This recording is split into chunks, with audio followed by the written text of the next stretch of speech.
But one thing I could tell you from experience, you could hear 1,000 no's, but I guarantee you, the time you hear that one yes, it will override every no you ever received. You just gotta keep pushing, man. 1, 2, yeah. Come on. 1, 2, 1, 2, 1, 2. 1, 2, 1, 2, 1, 2. Yes, sir, you are tuned in.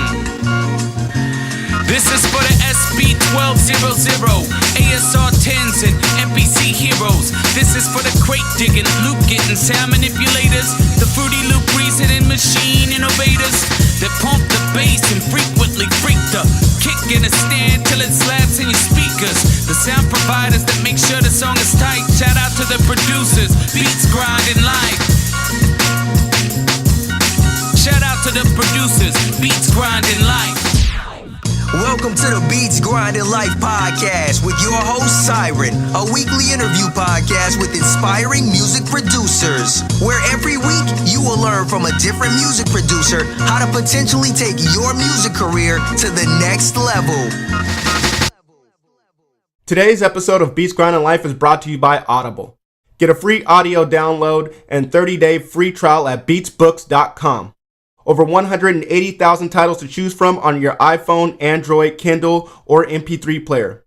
Some recommended readings by past Beats Grinding Life guests like 48 Laws of Power, 7 Habits of Highly Effective People, The Secret, Tools of Titans, and The Song Machine are all available with Audible. Once again, go to beatsbooks.com to get your free book.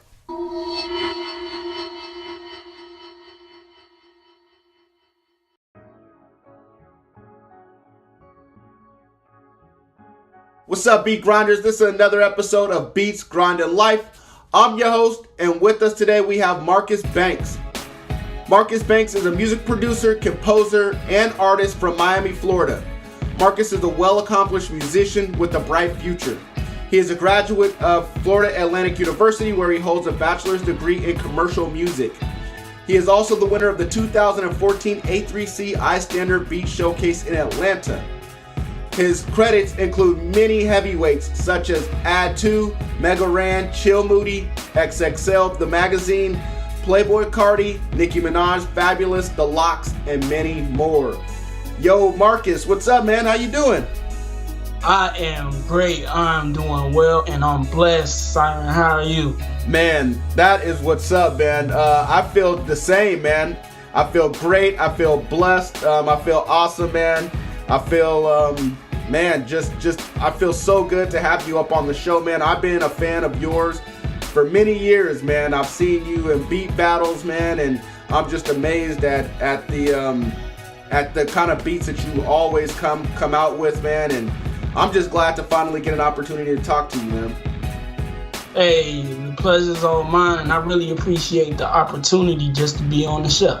That's what's up, man. That's what's up. Well, you know, I let the Beat Grinders know a little bit about who you are, man. Why don't you tell them something that they may not know about you?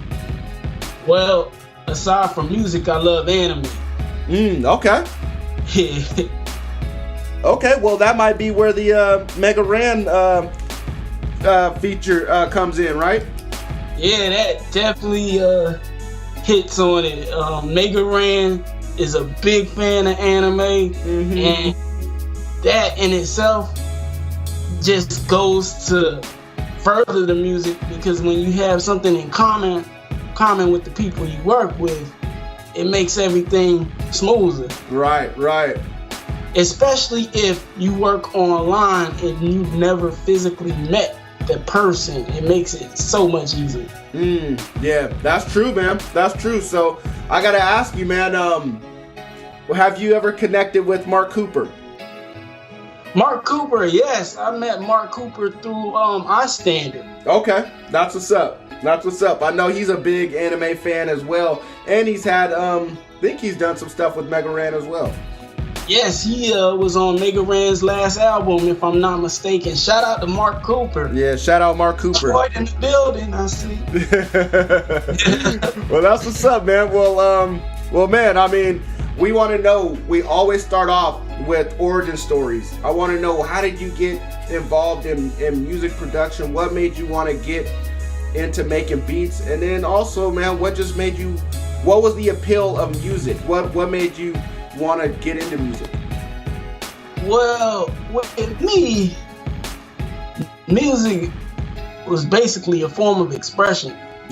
I would sit, I could remember as early as 3 years old, and I would sit and I would be watching MTV music videos.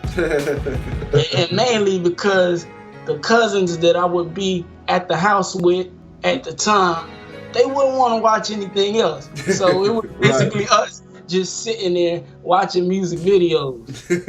And so that led to me being around music and listening to music all of the time. It's almost like a pianist where their parents kind of tell them, hey, you're going to play piano, and you're like 4 years old. Right. You don't really have a choice. You're just playing the piano because they tell you to, and you do it so much that eventually you end up liking it and you get really good at it, and you start winning all these festivals and all these different piano competitions. So music, for me, I'm not saying I didn't like it, but that's how I was thrown into it. Right. I got you. Okay, so you're a little prodigy then. I mean, like a piano prodigy? No, I don't like calling myself a prodigy.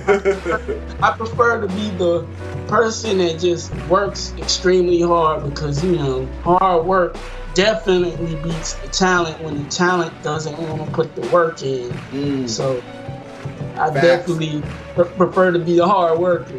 I hear that, man. I hear that. That's facts right there, man. Well, I'm gonna make you just show your age just a little bit, man. I'm gonna ask you, man, what was the first music video that you remember, or what's one of the ones that stuck out to you in your childhood? Oh man, I remember trying to think. I gotta go back. if you can't, man, that's fine, man. I just wanted you to show your age just a little bit. I'm past 30, so you know, I'm trying to go back here. I cannot remember my first music video. That's crazy. Oh, it is all good, man. It's all good. I'm just trying to embarrass you just a little bit, man. I'm gonna think about that as we go through, and then I'm like, oh, that was the one. Okay. I know it probably was.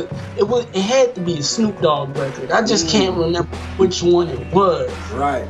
Okay. Well, that's good enough right there, man. I mean, that kind of lets us know, you know, a little bit of what kind of music inspired you a little bit. You know, we'll get into that a little bit later on, but I want to know, you know, what made you get into music production, and then also on top of that, how did you start? What piece of equipment or software did you start off with when you first got into music production, or when you first started showing interest in it?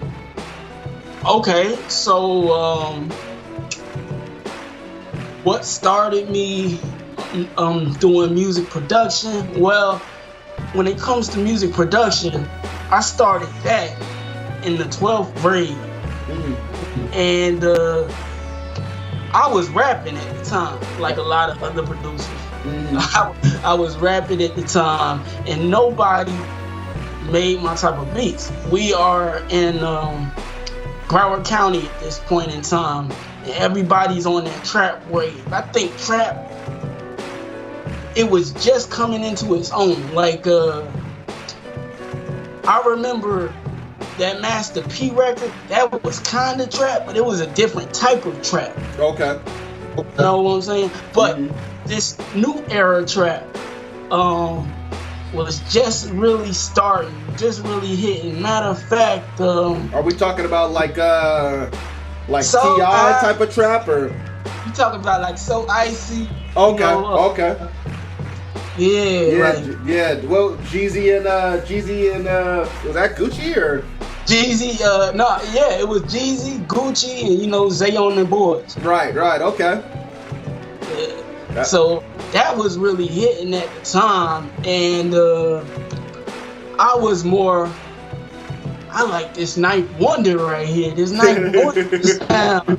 This Just Blaze sound. Like I want to do more of that.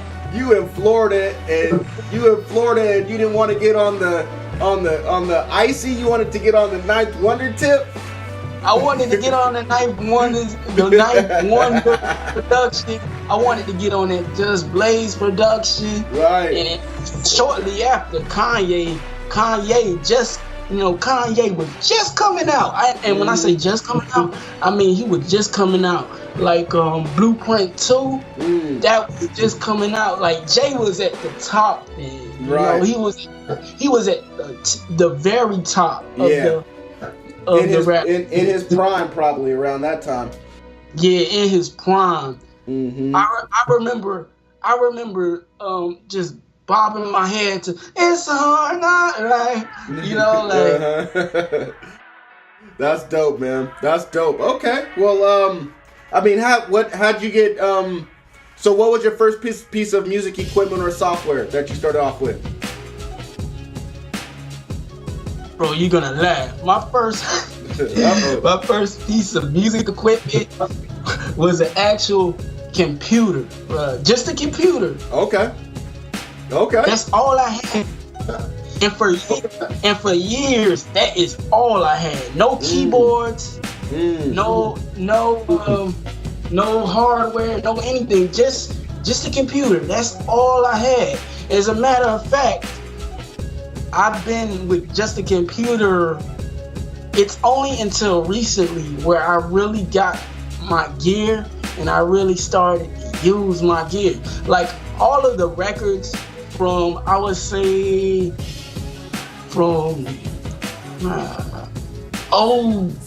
I started in 06. So from 06 to about 2017, I want to say, I had no keyboard. Wow.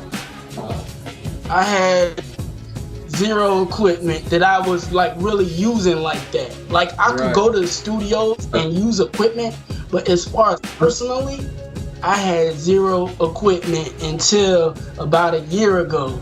And that's when I just told myself, man, it's time to get some equipment, some real equipment. Cause I've been stuck on Windows XP. I was stuck on Windows XP from 05 or 06 to 07 to 17. So like I've been on Windows XP while everybody's been like using these high grade machines. Nah, I never had those high grade machines. And I was still able to, make it work. And that's what production is all about, really. Yep. Well, I mean, they say it's not the equipment that makes the music, that makes the music. It's the person. It's the person's mind. It's the brain that makes the music, And so what piece of equipment was it? What was the software? I'm sorry. The software of the... That you're making your beats on? Yeah. The DAW was FL Studio. Okay, you started off on FL. Yeah, FL Studio. And I remember I remember back when before it was called FL, it was called Fruity Loops. Yep. So, it's still known as Fruity Loops, but the program actually rolled out. I remember that as Fruity Loops. I've been using FL since Fruity Loops version 3. Okay. So you can barely it's much advanced now. Yeah, man. So it used to just be a drum sampler, and then it expanded. Damn, man. That's crazy. How'd you get it? Was it a trial version? Did you just go out and purchase it, or somebody give it to you, or how did that come about? Yeah, actually, someone that was working with my father at the time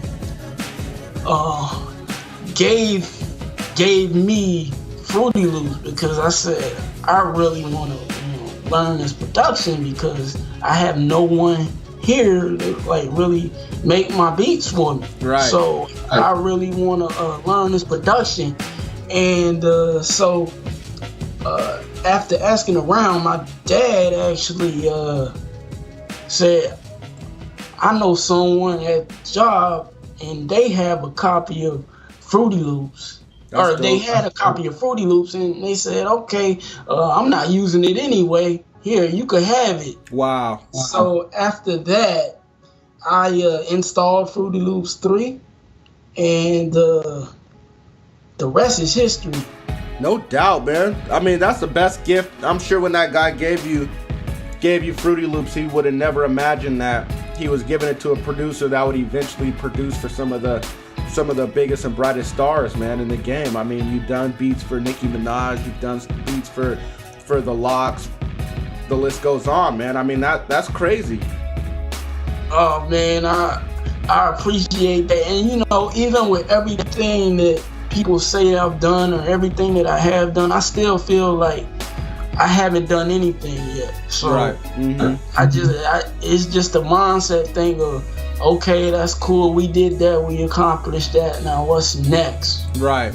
Yeah, I mean, you know that your journey's just beginning. Right. Yep.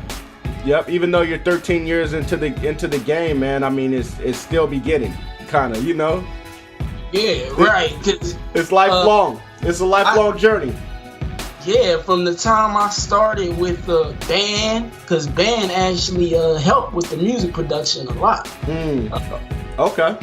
In middle school, I was in the band. I was a percussionist, and that's that was my first introduction to live instruments. Dope. So that's exactly what led me to wanting to further production, because I thought, hey, if one instrument could do this, imagine if you could control a whole orchestra or a whole band. Mm-hmm. And so that kind of led into the production.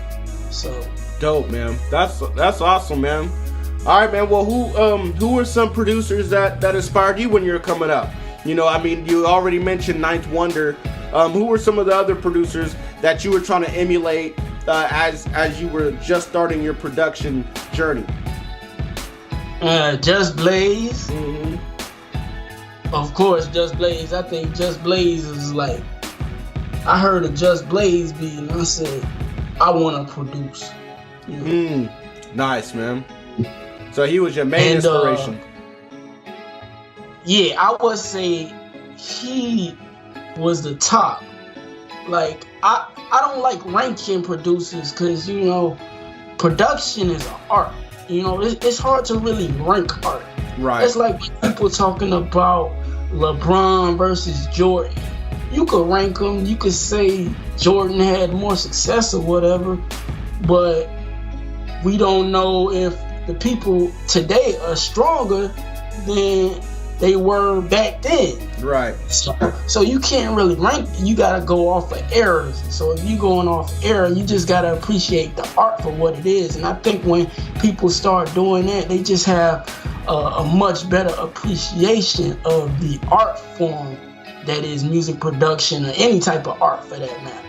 Right, and it's just a subjective thing. Everybody has a different list. No one's list is exactly the same. I mean, some of course some people's are, but you know, everyone listens to music differently, and everyone has their own taste. So like you said, you can't, you know, there is no set, this is the best producer of all time, you know. I mean, even though a lot of people say it is Dre, somebody else may say it's somebody else, you know, it's Alchemist, or it's, you know, Ninth Wonder, or, you know, so it's all subjective. Right.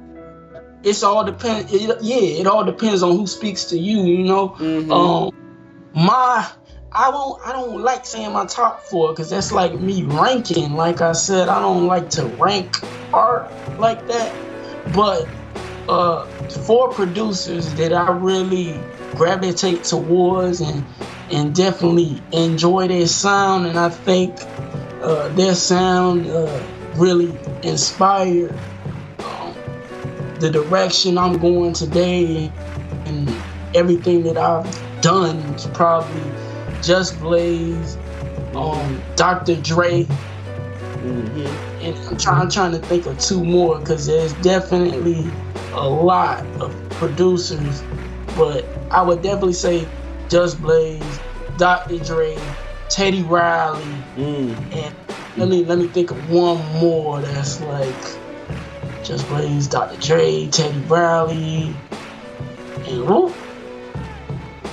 I can't think of. Oh, well, yeah, Timberland, Just Blaze, Dr. Dre.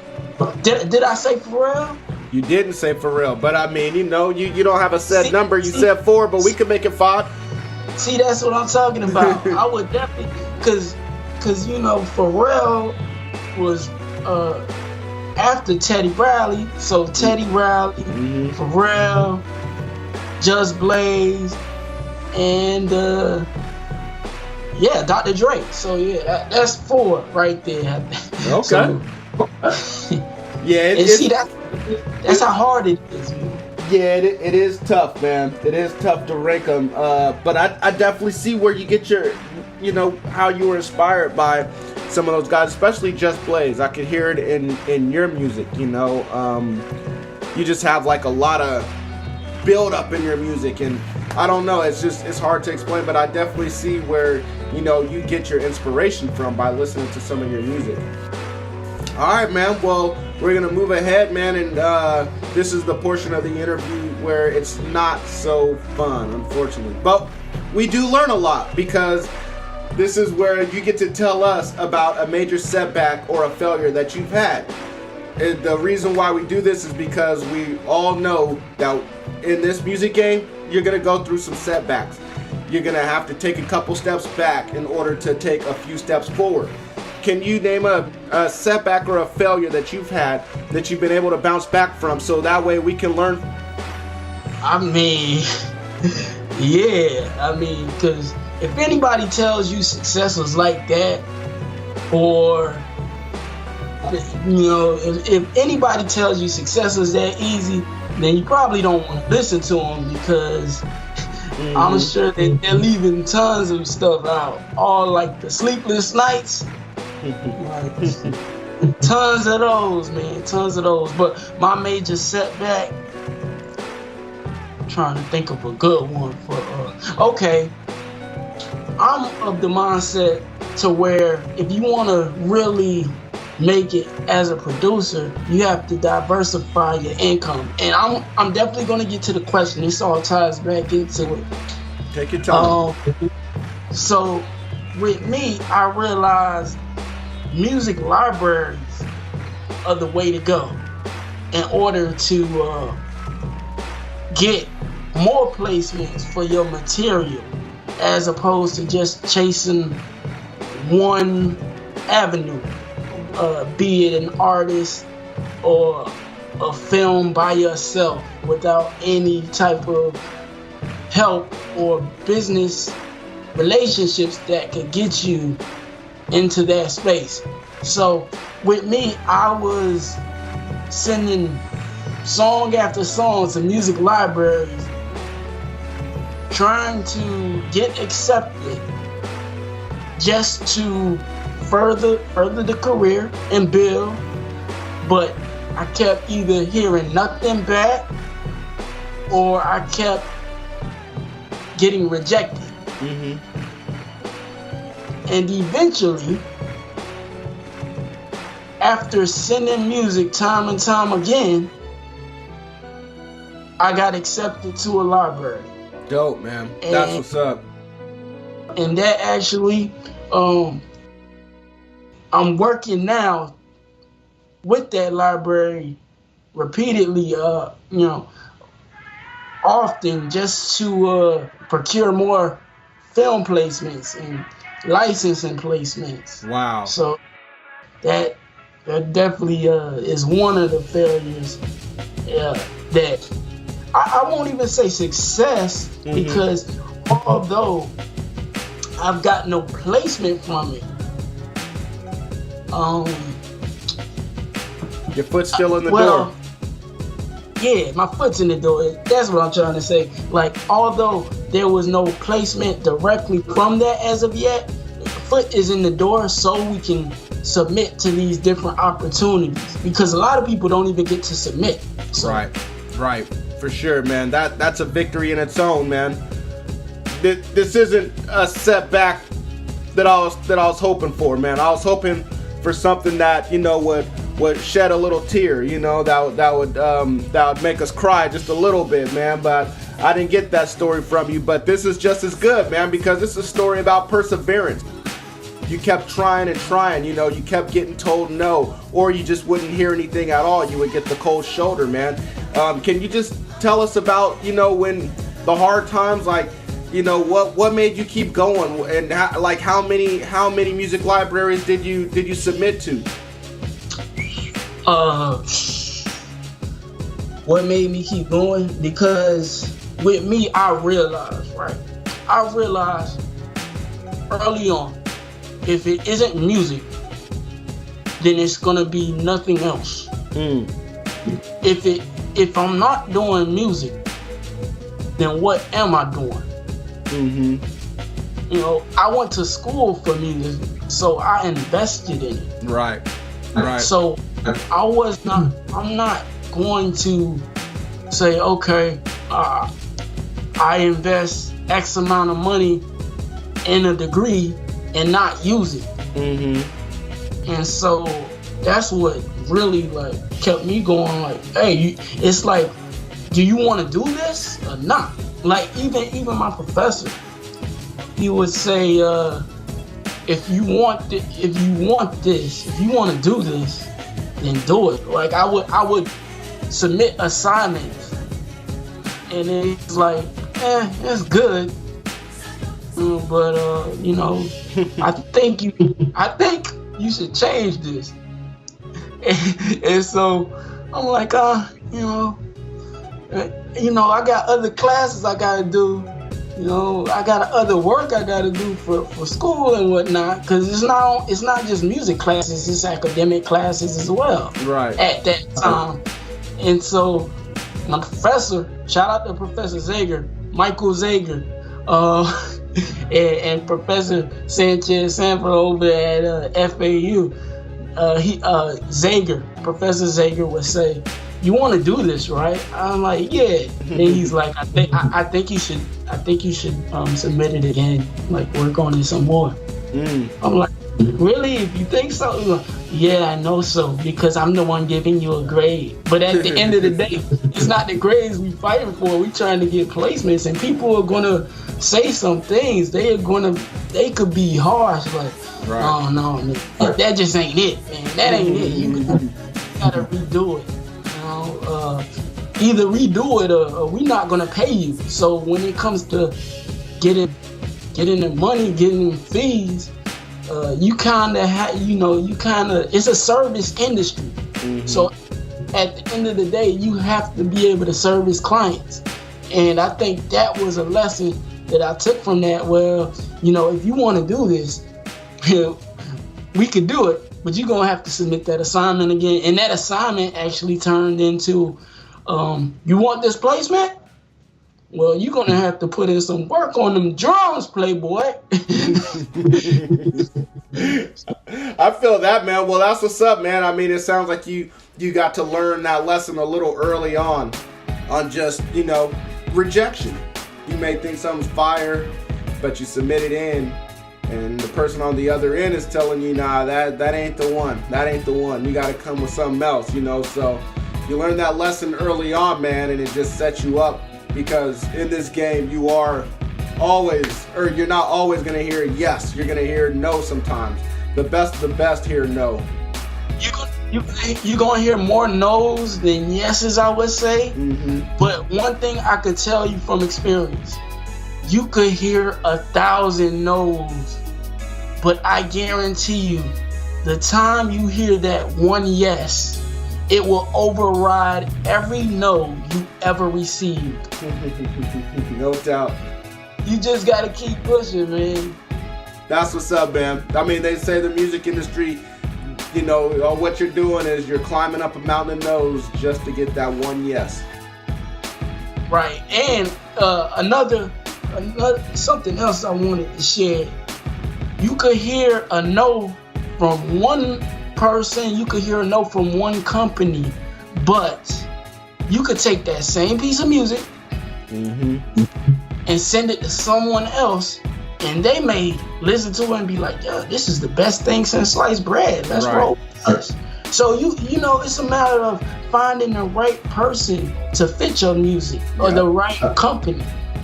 So when you do that, sky's the limit. That's what's up, man. That's what's up. Well, thank you for that. Thank you for sharing that story.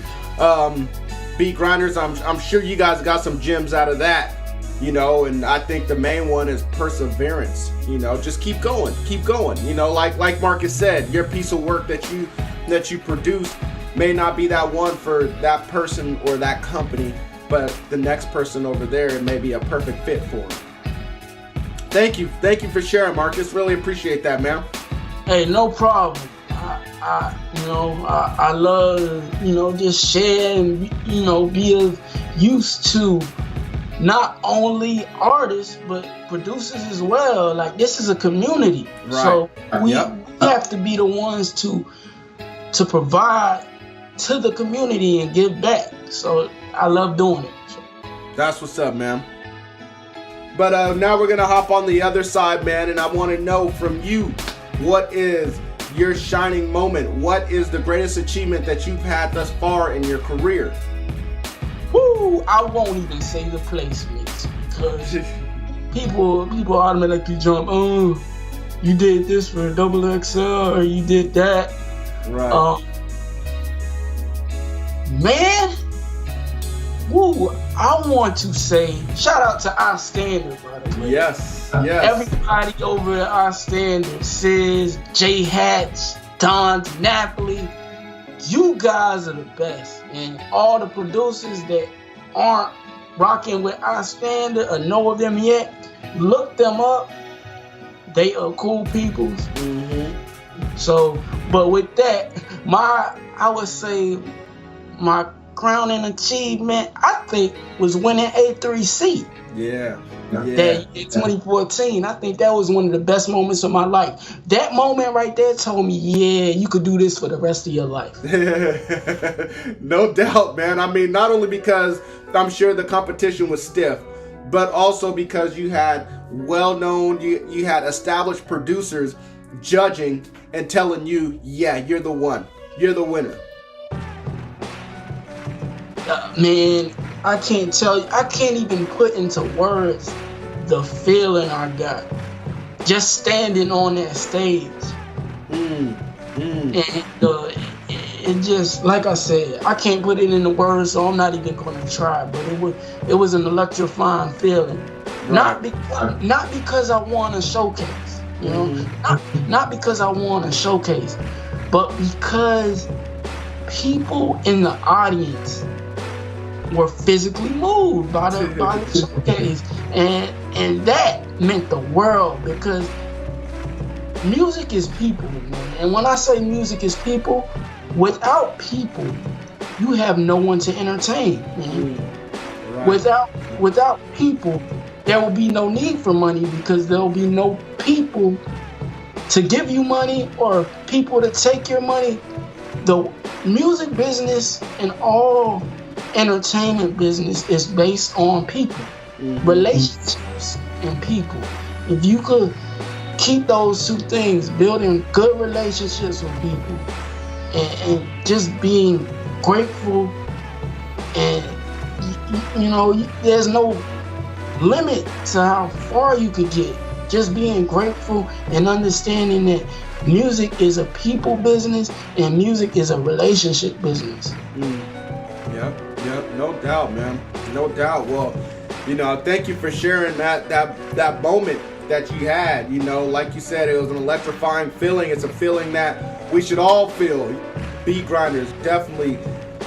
I hope you guys feel that. You know, I mean, I felt that. Even though I never won a beat battle, I came in second. That's, you know, the best I've done. But still, I feel like I had that electrifying feeling just seeing people, you know, just move to my music.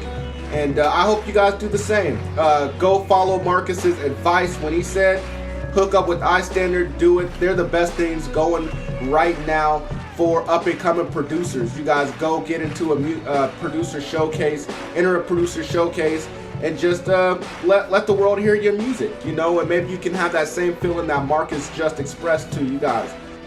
All right, man. Well, I want to know, Marcus, you're doing some big things right now, man. I mean, well, I'm trying to get on your level because, man, you're doing some wonderful things right now. I just want to know, man, what do you do in a typical day?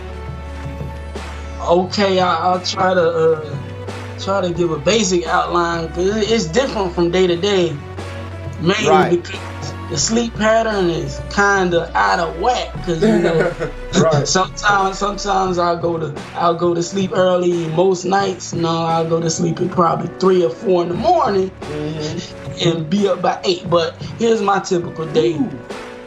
I'll wake up. I'll work on music for 30 minutes to an hour as soon as I wake up. First thing. Right. I'll then eat my breakfast or brunch, if you want to call it breakfast. Probably 1 or 2 in the afternoon, I'm eating breakfast. Then after breakfast, I come back and work on music some more.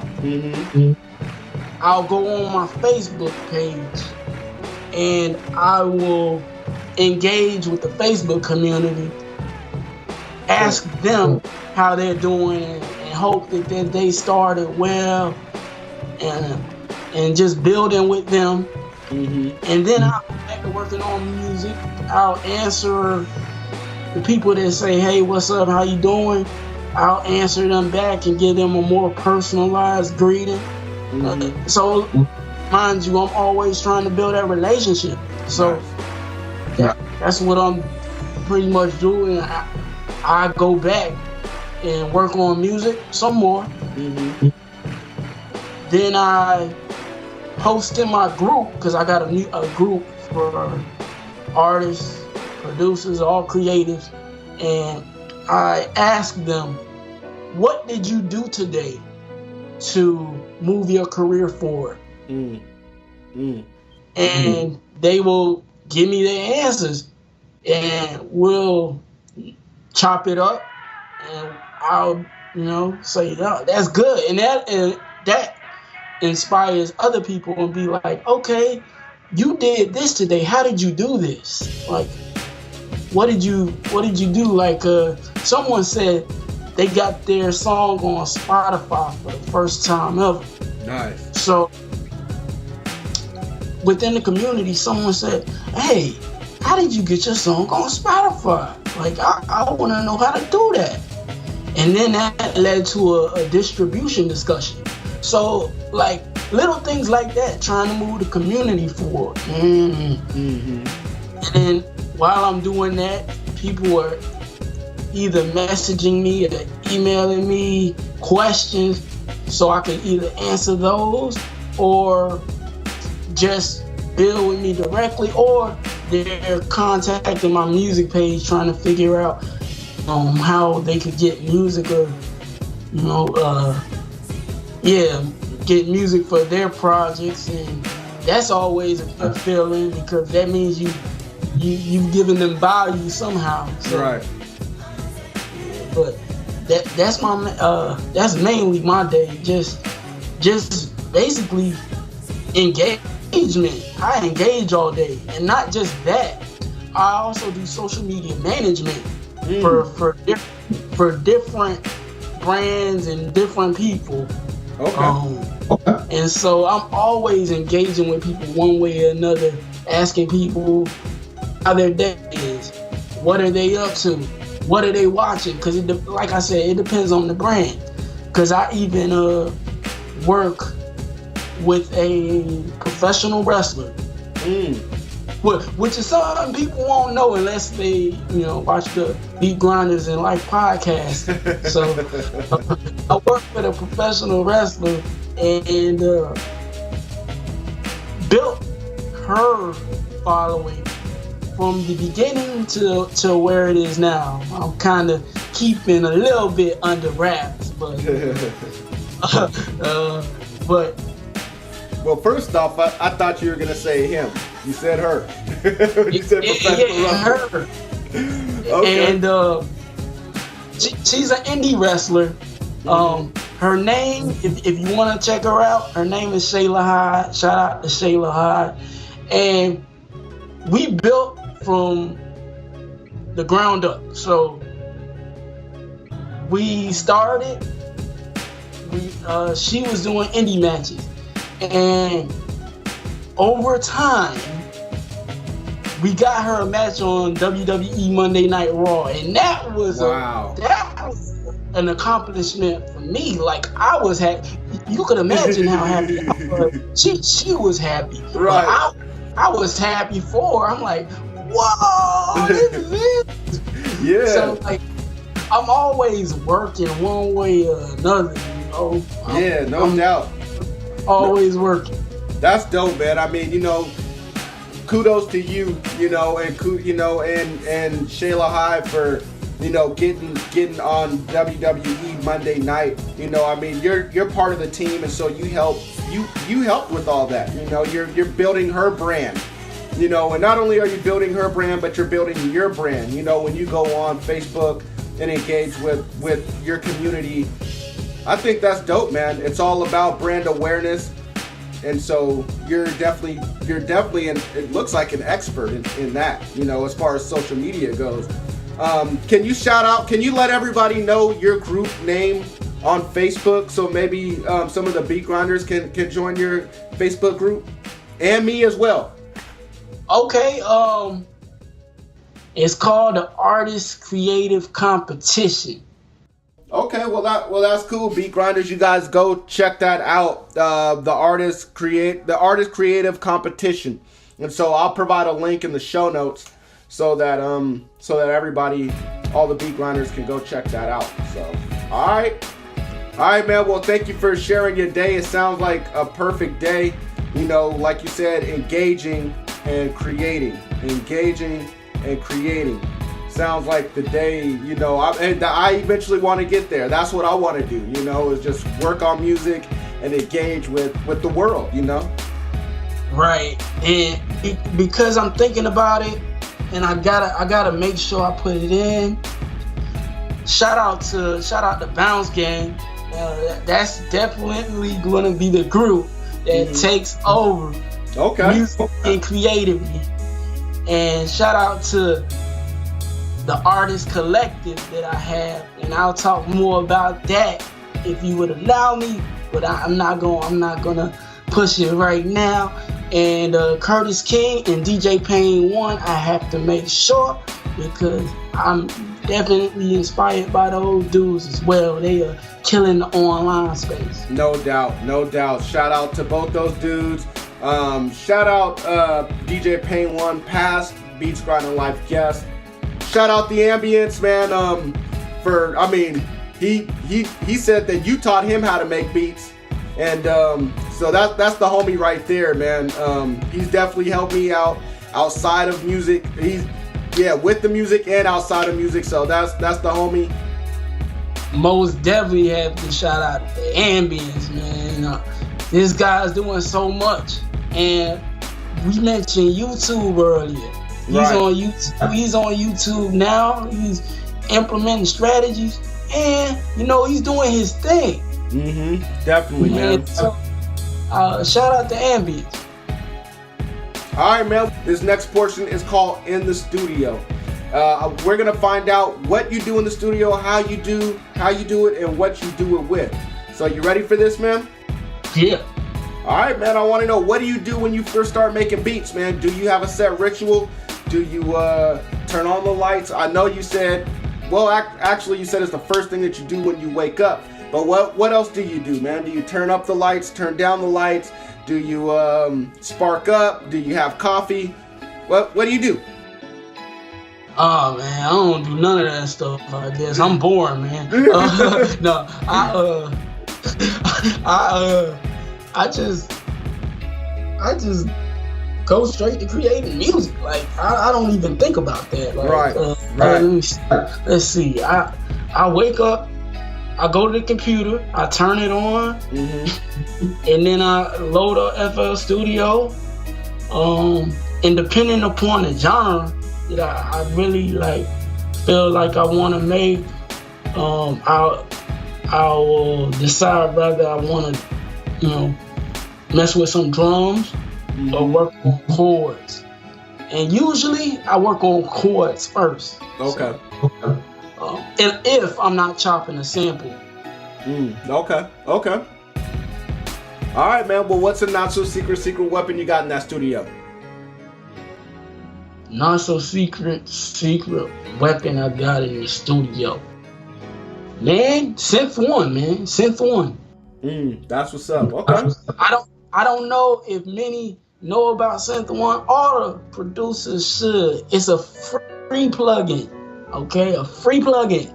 So go and get that. Synth One is quality, I'm telling you. Synth One. Okay. Writing it down now. Is that something that's available for all DAWs, or is it just FL? No, it's a VST, so it's available for all DAWs that support VST. Okay, cool. All right, man. Well, what equipment or software do you currently use right now? What's all in your toolbox? Right now, I got iRig keys, FL Studio to DAW.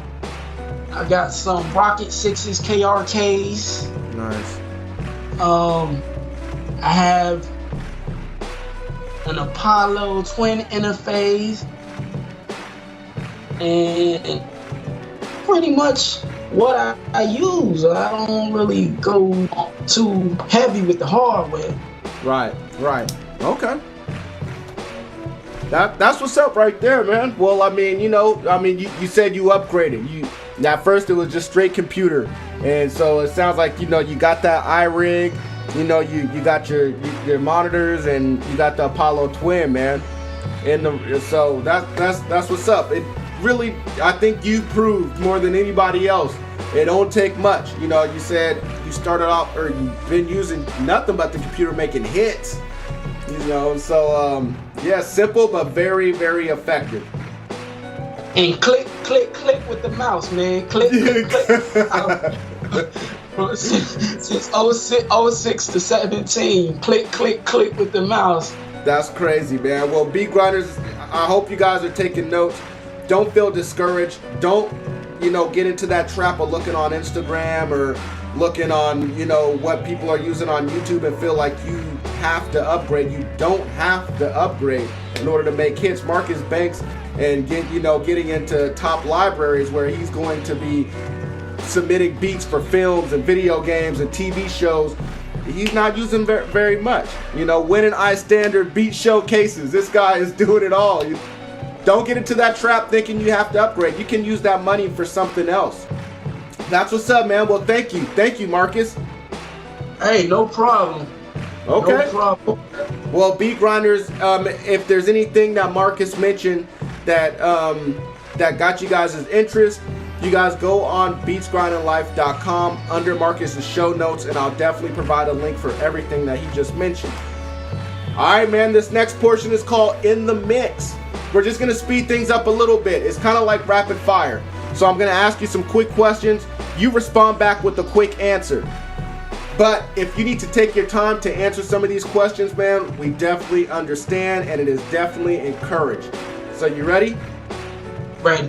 All right, man. Do you prefer making beats with samples or without? Both. Dope. I love that answer right there.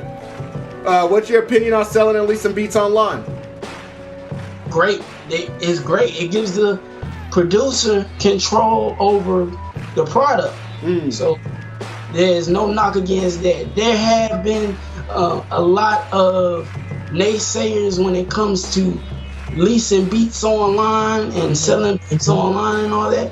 But for the most part, that's because they don't understand that side of the business and they don't understand how to market for that side of the business. It's two different things. You market into two different spaces when it comes to online beat licensing versus trying to push a record to get a major placement. Right. And oftentimes now, online, people start buying beats online, and then they become major records. Look at the Right. Panda record. Yeah. So everything is crossing over now. You just have to know how to adapt to the different spaces. Dope, man. Dope. I love that answer, man. But I'm gonna challenge you just a little bit. First off, I knew you were gonna say that because earlier you mentioned that you have to have multiple streams of income. So I just figured that, you would be all down for leasing and selling. But I just want to know, man, you said when you lease and you sell, you have more control of the music. I just wonder, how is that even possible? Because anybody can, it seems like you have less control because anybody can rap or sing over your music at that point. You really don't have control over who's on the track. Yeah, okay. So obviously there are pros and cons to everything. And it's just a matter of knowing how to adapt. So like for leasing, right? Most times when it comes to leasing, you can't really control who leases your beat. Right. So you would think. You can, but that just turns down the market for your product or service. I lease in a different way than probably many other producers. So I can't really speak to that in terms of controlling, because obviously anybody could come to the website, probably pick a license and lease it. But hey, that's like saying any library or any music supervisor could come to your website and license it. Right. That's what we want. Right. Because at the end of the day, it's cool to make great music and great quality music with quality artists, working with quality engineers and getting your sound the best it possibly can sound and making it the best song ever. But you also have to take into account that this is a part of the business. And sometimes the people with the most talent, they don't want to invest in anything. And then you realize just because you have talent does not mean you're gonna go far. You need a lot more than the talent. Like I said, it's a people business. So you have to know how to work with people. Nice. Yeah, definitely, man. Well, thank you for adding that on to the question, man. I really appreciate that. All right, man. Well, what's a plugin that you think every producer should have in their arsenal?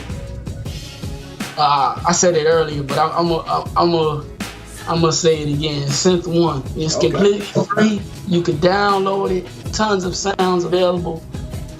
Nice. And Okay. All right, man. Well, I want to know, what's a book that you think every producer should read? And it doesn't have to be about music. It could be about anything.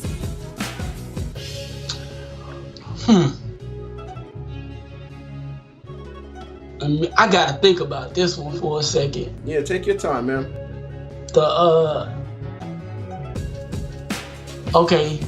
There's a few books, but one that comes to mind is Donald Pasman, All You Need to Know About Music Business. This other book by someone everyone should know, over at iStandard again. How I Left My Job and Made It in the Music Industry by Jason Hatchison. Shout out to Jay Hatch. In this book. No doubt, man. No doubt. Well, man, shout out Jay Hatch. iStandard is definitely family to this show. So, yeah, man, those are definitely two books that I have in my possession. Yeah, those are two great recommendations. That's what's up. Thank you for those, man. And that book, that Donald Pasman book, I want to tell you, that book is so great that they used it in my music law class. Dope. And so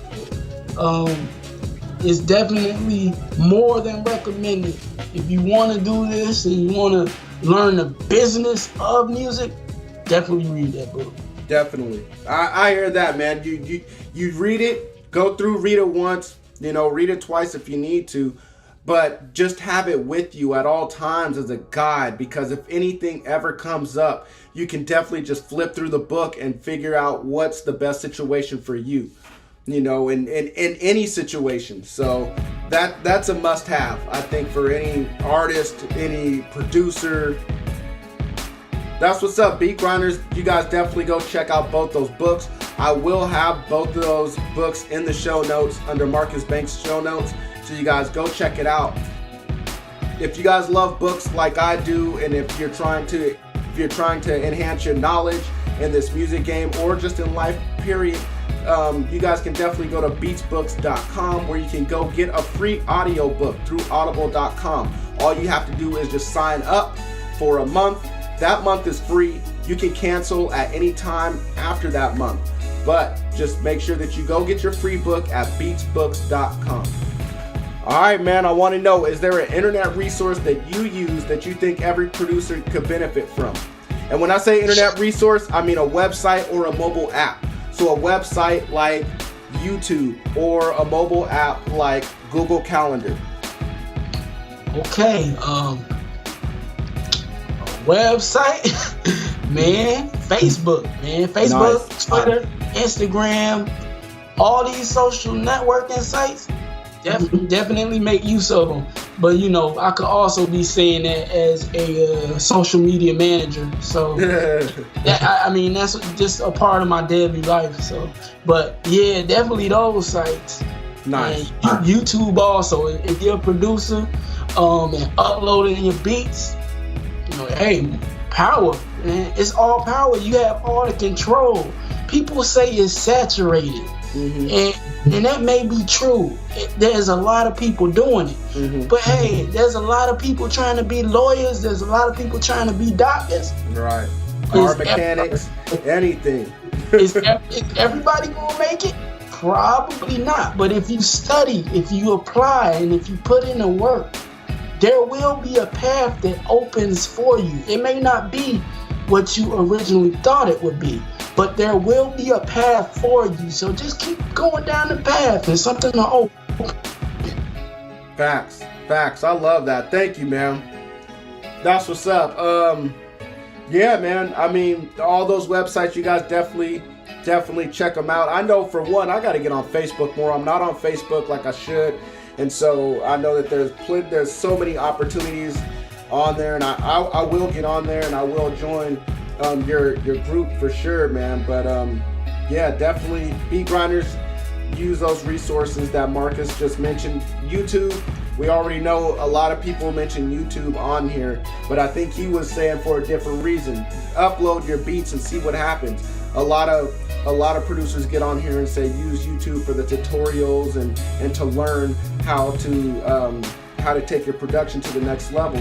But I think that can take your production to the next level as well if you upload your beats and you let people hear them. Right.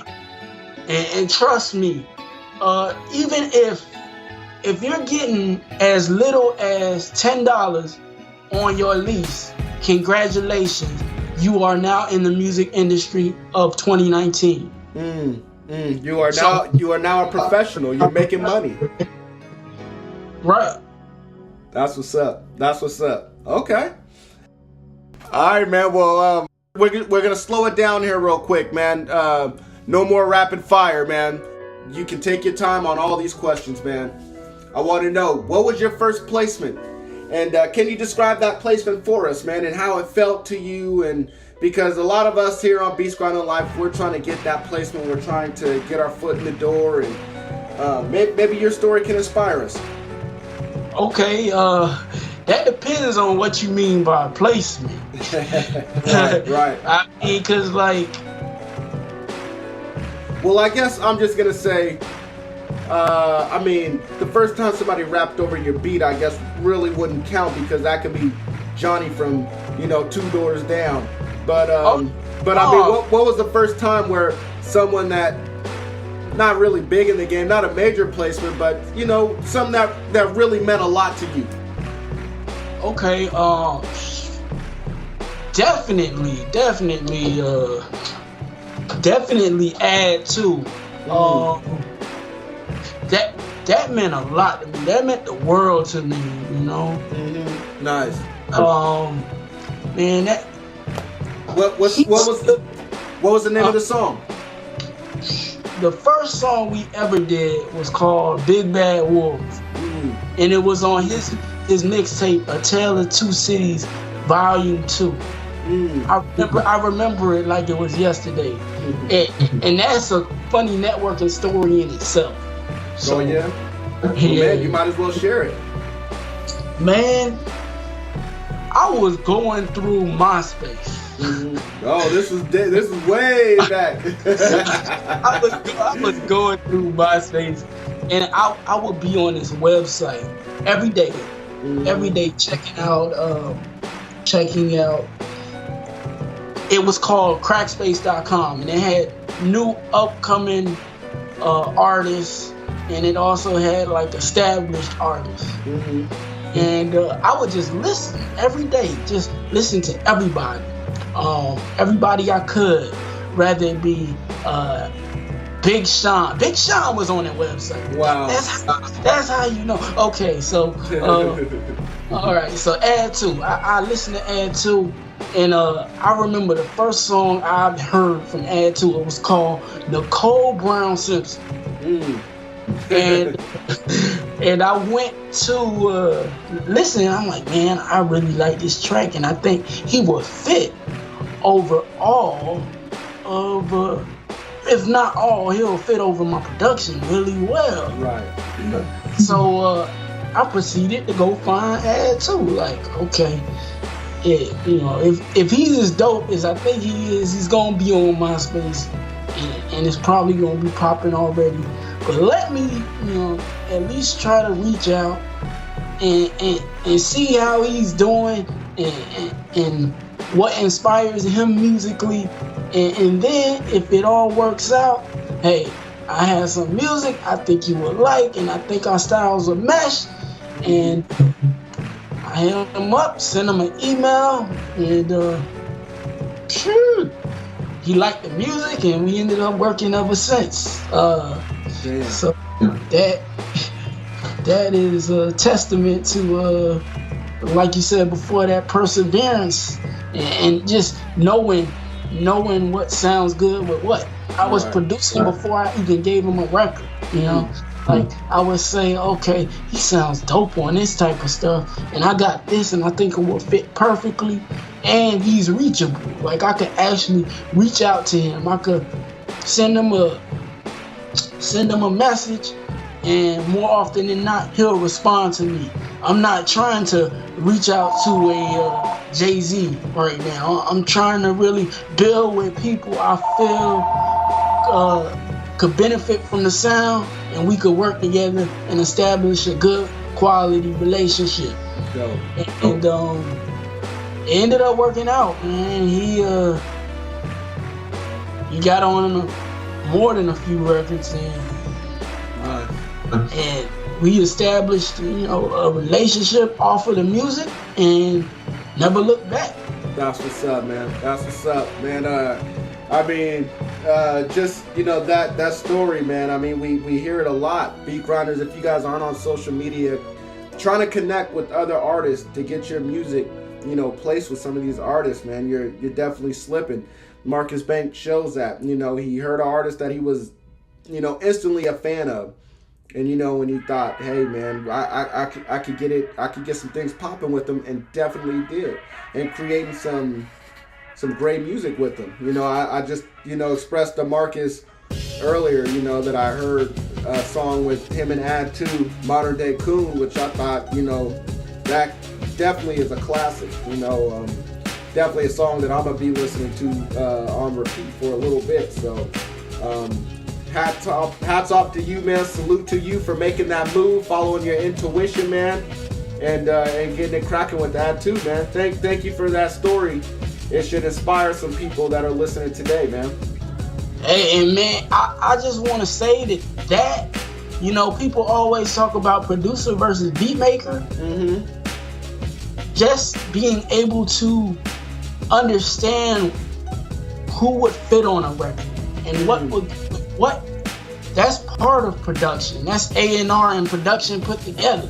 So don't shortchange yourself if you just feel like, okay, I'm making a beat, I'm not really producing. Don't worry about that. You'll gradually get those skills. Just just take advantage of what you can do now, what you understand now, and just continue to grow in your craft, and eventually you'll get where you want to go, and you'll be that quote-unquote producer. Facts, man. That's what's up, man. More gems. Just dropping gems on us, man. That's what's up. All right, man. Well, I want to know, man, what's your favorite song that you ever produced? It's a tough one, huh? Yeah. Man, like I cannot say because if I do that, I would be, that would be a betrayal to myself. I said I don't like to rank art like that. But if I was to give you a selection of songs that I really enjoy producing, we'll just say that. Okay. I really enjoy producing Add to Modern Day Coon. I really enjoy producing Fame, Victory Is Mine featuring Sassy Sings. Nice. I really enjoyed that one because that one had no sense. But I really enjoy working on this Jay Mazur song. It's going to be coming out on his new album or EP Vibes coming March the 25th. Okay. So I really enjoyed that. I really enjoyed the Fame record. I really enjoyed Modern Day Coons, and I really enjoyed Infinite Lives with Megaran. I really enjoy Any Day Now with Chill Moody. Nice. And that one was 2009. That was way back. Wow. I really enjoy Super Music with Fuse the MC. That was way back. That was 2009. I feel like, so it's just I love the whole catalog really. So I can't really rank them like that. You know how when you roll, you can't do that. Oh man, that's what's up, man. I love it, man. That you make it tough, man. I said name one, and you named all of them, but that's cool though. That's the funny part. That's not even all of them. No, I know, man. I'm just messing with you. I know. That's not even close to all of them, but.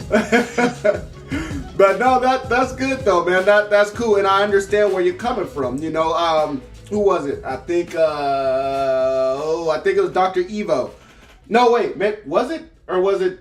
I can't remember. One of my past guests, maybe it was Kyle Devine. I'm sorry if I'm messing it up. Said, that's like asking me to name you my favorite kid. I can't do that. And so I definitely understand where you're coming from, and I'm sure all of them mean something special to you in a very different way.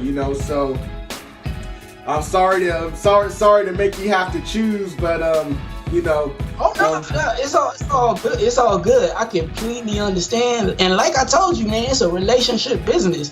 So we gotta make sure everybody happy. You know what I'm saying? It's a service business. I don't want to say, hey, thanks. And get a phone call the next day talking about, I listened to this Beats Grinding Life podcast, and I noticed you ain't mentioned none of my records. What's wrong with you?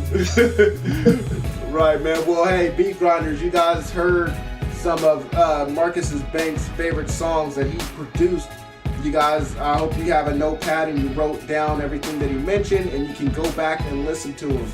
All those are available on most streaming services? A lot of those predate the streaming services. Yeah, right. I bet. I'm sure, like, a lot of them are on YouTube. Man. There we go.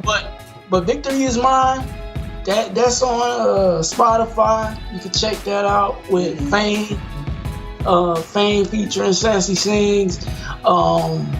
This J Mazur project coming called Vibes on the 25th, March 25th. That's gonna be on all streaming services, and a lot of the music, man, is on YouTube. So definitely check it out. And if it's not on YouTube, it's definitely in my SoundCloud. So. All right, well, y'all definitely go check that out. All right, man. Well, I want to know, what's an album besides one that you worked on that you think every producer should listen to, and why? Black Album. Why? Because allow me to reintroduce myself. My name is you know? Right. That's the reason. We got Just Blaze on that intro track. Right. I mean, just the production genius on there, man. It's crazy, man. I mean, you got Kanye on there, you got Ninth Wonder on there, you got Just Blaze on there. You got Pharrell on it. Pharrell. Man, my bad. Was Change Clothes on there? I think so. I cannot remember, but I know he was definitely on there. Yeah, he was on there for sure. Yeah, Timbo was on there. I think Dust Your Shoulders Off was on there. Dirt on Your Shoulders. Yeah. Yep. Damn. Yeah, I mean, he brought him out for that album, man, and was that a comeback album? That was his supposed last album. That was his last album. That's right. That was supposedly his last album. So. Did you ever see the movie to go with that?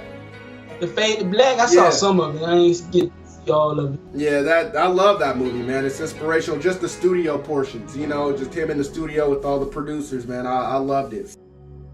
That's what's up, man. That's what's up. All right, well, Beat Grinders, if you guys haven't heard Fade to Black by Jay-Z, which I'm pretty sure you all have, but if you haven't, you can go to Marcus Banks' show notes on beatsgrindinglife.com. Check it out. I will provide a link. All right, man. Well, I know that you're gonna hate this question, man. I know you are, because you told me a couple times you hate ranking art, but I'm gonna make you do it anyway. So I'm sorry, man. I want you to imagine pick in one hand and a hammer in the other. I'm going to ask you to put 4 producers up on Mount Rushmore. What 4 producers are going up on Mount Rushmore? What producers are we going to see forever up on Mount Rushmore? Just Blaze, Pharrell, Teddy Riley, and Dr. Dre. Woo! Now, for somebody that don't like to rank art, that was quick, brother. Yeah, man. That was quick. Got Just Blaze. I didn't rank them, but remember we mentioned this early in the show. Right. Like, if this comes back, cause he seemed like he gonna have me ranking. I had the feeling, so I had right. muscle memory, man. Muscle memory.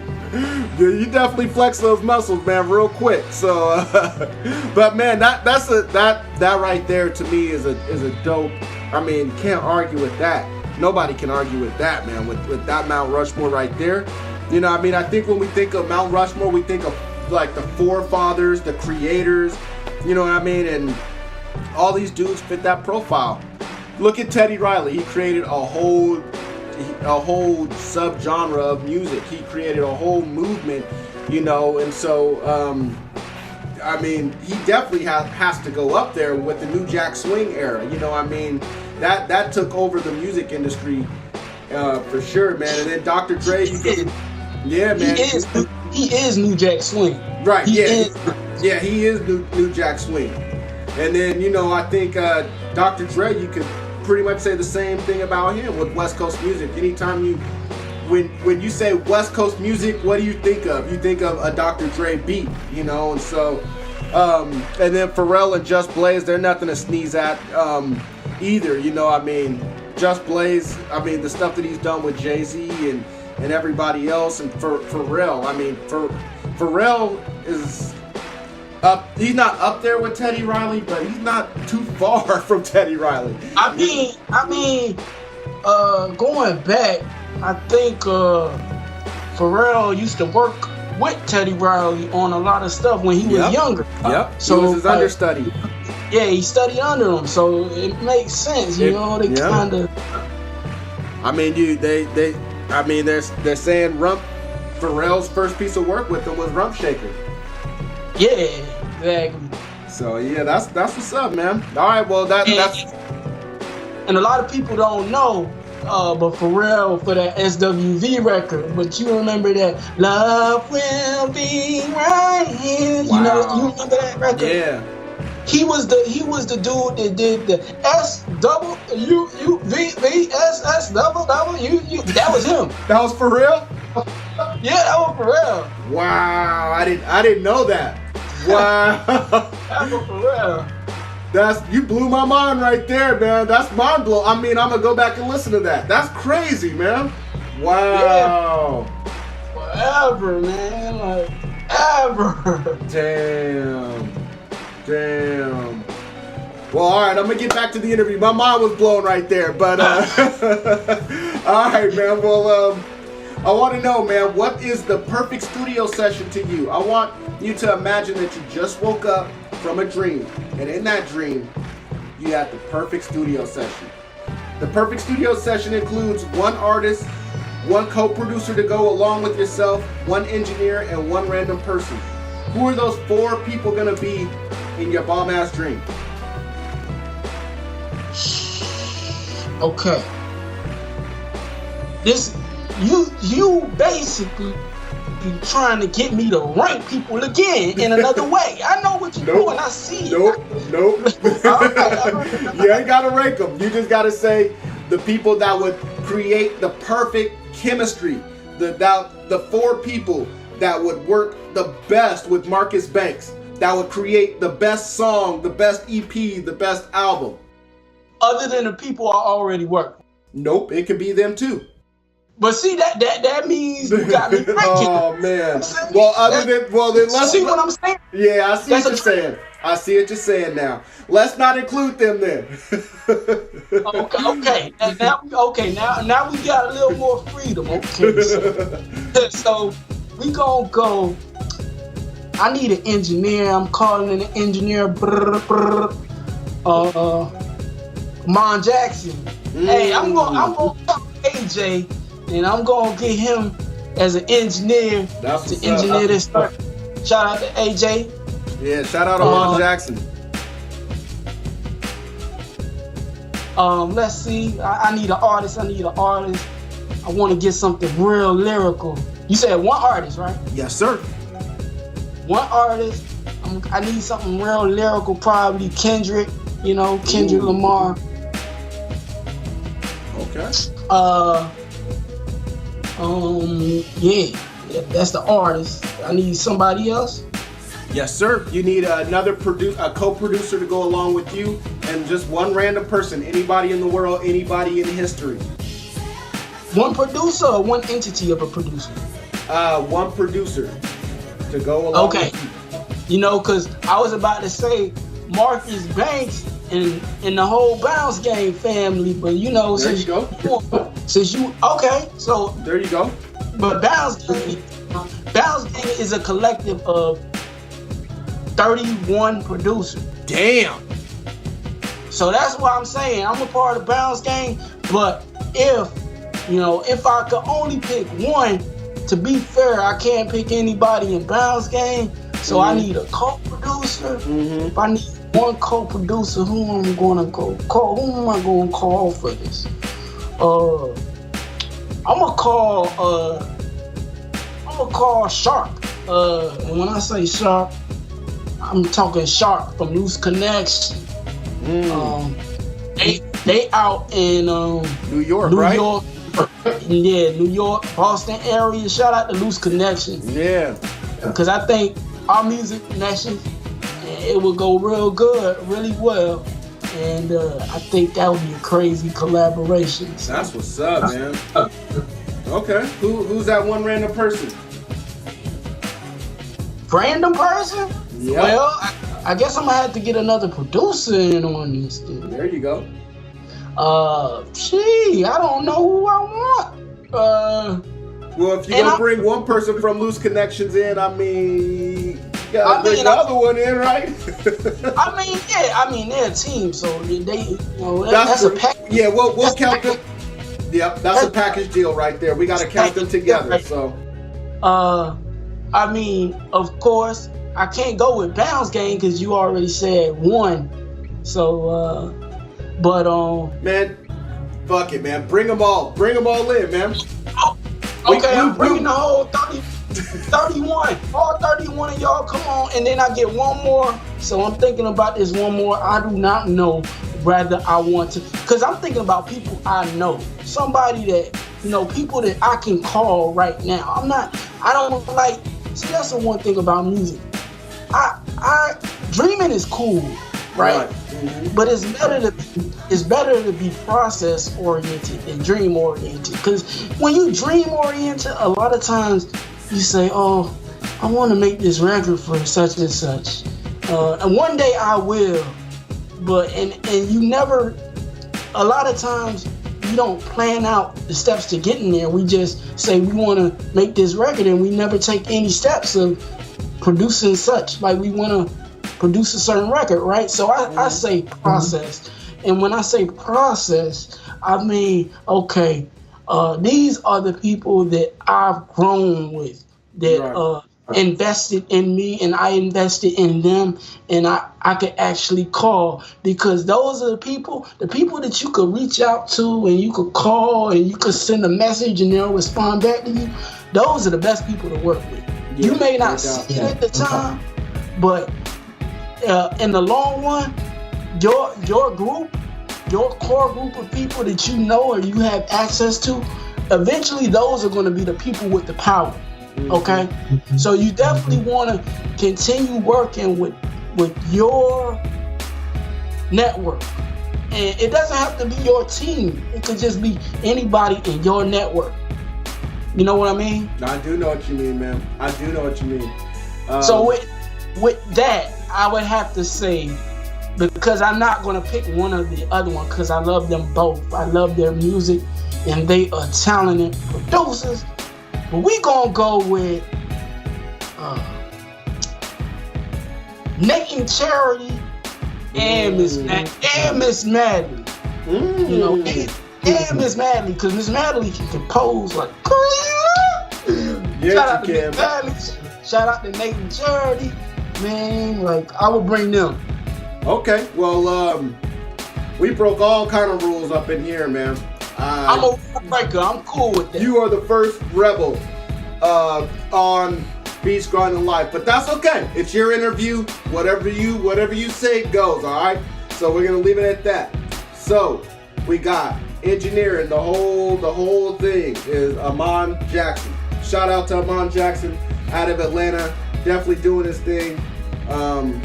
Engineer extraordinaire. One of the top engineers coming up. So got him. We got Kendrick on the mic. And then is Loose Connection still in there or no? Loose Connection still in there. Loose Connections is still in there. And then we got Nate and Charity. Shout out Nate and Charity, past Beats Grinding Life guest. Then we got Miss Madly. Shout out Miss Madly, past Beats Grinding Life guest. And then we got Bounce Gang, all up in there. Yeah, exactly. And mind you, Beats Grinding Life listeners, mind you, these are the people I know that I can reach out to. I can call on the phone. I can email and they'll respond. And you got better chemistry that way. You have more of a chance of getting something done, as opposed to just hoping and wishing. Right. You gotta look at your network as gold. That means everybody in it is valuable. Right. So if you are not with the Kendricks, that's cool. But you may be with this other artist who is akin to Kendrick, and y'all do something dope, and it ends up being a smash, and it ends up charting on Billboard, And those are the relationships you want, because those are the people you can make money with and build with forever. Right. I mean, you got to look at it like this. Kendrick wasn't always Kendrick. You know what I mean? And Drake wasn't always Drake. You know, Soundwave has been producing for Kendrick for a long time and stuck with him. And now look at them together. You got Boy Wonder, who has been producing for Drake for a very long time. You know, before Drake was Drake, and now they're still together. So, you know, if you got to find people within your network and just ride it out with them, yeah, you definitely want to try to submit to the Kendricks, to the Drakes, to the Travis Scotts and all them. But you got to kindle those relationships that you have, you know, within your network. The people, like Marcus said, that you can call up, you know, and they'll respond back. Those are the artists that you definitely need to be working with. So thank you for mentioning that. You know, I'm just my mind is just going nuts right now because I'm trying to figure out how the hell are all these people gonna fit in one studio.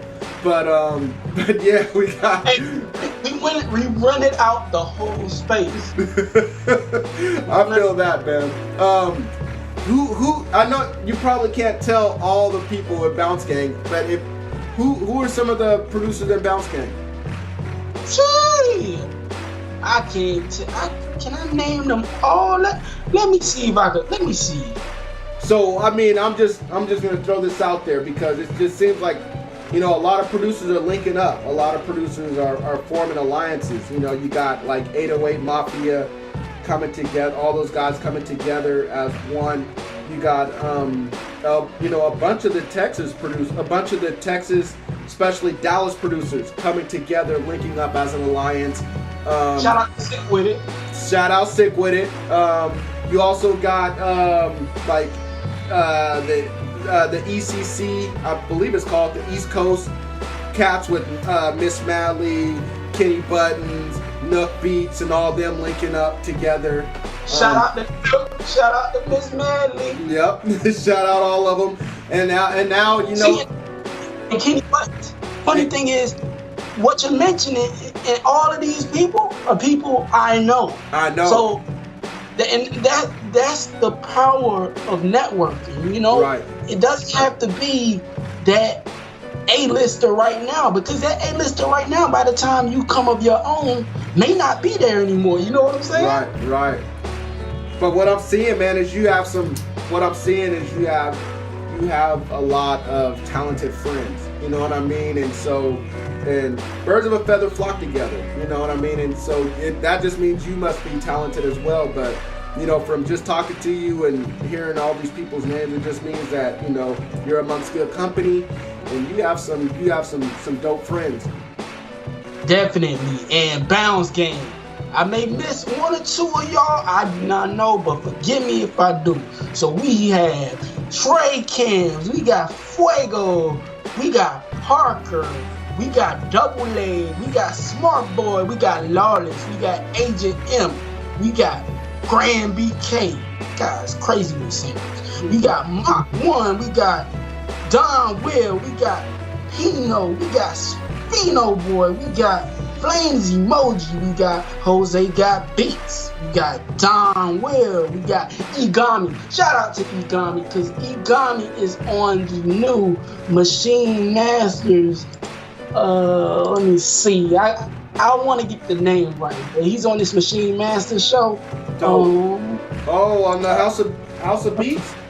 The House of Beats. There you go. He is on there killing it right now. Nice. Igami. Black Bell. He won Beast of the Beats. Right. The year before. The last one, yeah. Or year before, yeah. Year before. And then Fuego, he won last year. He's in Bounce Gang as well. So, wow. You know, we got Mickey Monsters over there in Texas. Mm-hmm. We got Denzel Cartier. We got Ryan Scott. We got Trap Jesus. And we got Jenny Mayday. We got Chris Wells. I cannot forget Chris Wells. Shout out to Detroit again. Chris Wells. And shout out to Ricky Belfort. So a lot of names, a lot of people in Bounce Gang, so I had to make sure I put everybody in there. And I mentioned D Davis, but there you go, that's everybody. Man, well, it sounds like Bounce Gang's about to be a problem. I mean, you guys got a lot of talented producers in there. There's a few names that I definitely recognize, so I'm gonna be on the lookout for Bounce Gang. Every beat grinders, you guys be on the lookout as well. So that's what's up. And one thing I did learn from this, thank you for sharing your perfect studio session. Really appreciate that. But one thing I definitely learned is that your network is your net worth. Beat grinders, you heard who Marcus Banks is connected to. You heard who some of his friends are. I mean, he has some pretty dope producer friends. You guys just go start networking, go kindle some relationships, and and not only am I telling you this, I'm telling myself this as well. Like I said, I don't get out and network as much as I need to, and so this is just inspiration for me. Birds of a feather flock together. Like I said, you are, the people that you spend the most time with, and Marcus Banks is, with producers a lot. It seems like he has a lot of producer friends, and we definitely need to get on that level, the level that he's on. So thank you for that, Marcus. Oh, definitely. Anytime. I enjoy it, and I enjoy speaking, and I enjoy connecting. So it's always a pleasure. Dope, man. All right, man. Well, I want to know, man, if you woke up tomorrow, we're still in this imaginative mode, man. If you woke up tomorrow and you lost everything that you had, and when I say everything, I mean you don't have all those dope friends anymore. You don't have any of your contacts. You don't have your music equipment, your computer, none of that. All you have is the knowledge that you've gained from the past 13 years in this music business at $1,000. What would you do in the next week to restart your career? I'll research all the different venues, all the different production companies, all the different places I could push my music to. I would figure out, I would find a company like an iStandard, even though there's only one iStandard. So eventually, I'll find them. But there's imitators. None of them as good as iStandard. Like I said, I don't knock anybody. I don't knock people. I just build with people. So I do not question anybody. But I will tell you that iStandard is one of the realest out because I know them. Well, at this point, I wouldn't know them, right? But right.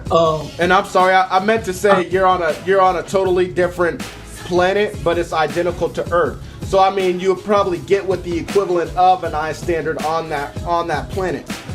Right. I would find iStandard some way, somehow. Mm-hmm. And you said I have everything. That means I have my education already, right? Yes, sir. I got the network from school. You have no network, but I mean, you don't know anybody on this new island. I mean, on this new planet. It's just you, your knowledge, what's in your brain, and $1,000. And I guess we'll give you some clothes too. But that's it. Okay, $1,000. Okay.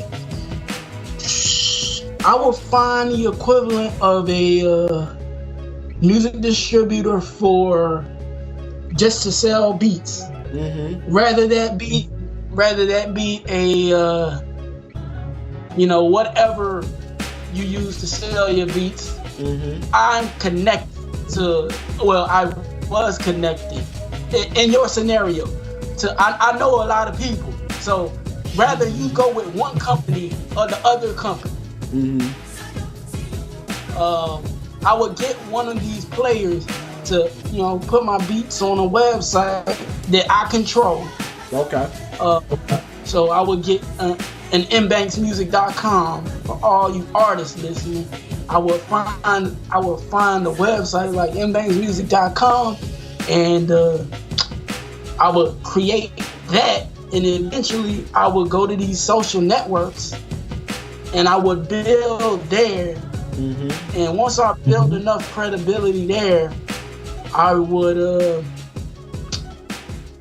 say, hey, if I helped you out, if if you are looking for some production, you know, I have some production for you. Nice. And if you think it's not robbery, you know, let's do some business. And then I'll grow that $1,000 into about $3,000, you know. Nice. I would invest in some probably some Facebook ads. I'll probably take $200. Say, okay, I want to invest in some Facebook ads. But while I'm investing in on Facebook ads, I'm gonna do lead capture. So the minute you click on the ad, it's gonna ask you for your name and your email without taking you away from Facebook. You'll still be on Facebook because Facebook hates it when you take people away from their platform. Right. They'll charge you more money too. Oh, really? So I'm aware of that they'll charge me more money if I take them away from Facebook. We leave them on Facebook and we just get their email right then and there. And when they give me their email address, they'll instantly get a hey, how you doing? My name is Marcus Banks. Happy to build with you. If you want more beats at a discounted rate, click here and you can have any beat you want at such and such and such a rate. I'm not going to give you the rate because everybody's different, you know what I'm saying? Right. So you can have this at such and such and such a rate. Okay, I clicked that. I'm interested in this guy. This guy gave me value on the ad he sent out. Like, he actually spoke to me and he wasn't just trying to sell me anything. He was actually building. And he actually gave me something value, so the least I could do is check them out. Oh, okay, I like these beats. These beats are dope. I got a discount code that's good for today only, by the way. So let me make use of this code and invest in this. So I think I could use this beat right here. I'll buy it, and eventually my $1,000 became $3,000. So I'm gonna look for more. I'm gonna look for the iStandard events, and I'm gonna invest in that, so I could build with like-minded peers. And then when I get to the iStandard events and build with these individuals, I will keep up with these individuals via email or phone number once a week at bare minimum. Nice. And so as I keep up with them, I actually build relationships with them, you see.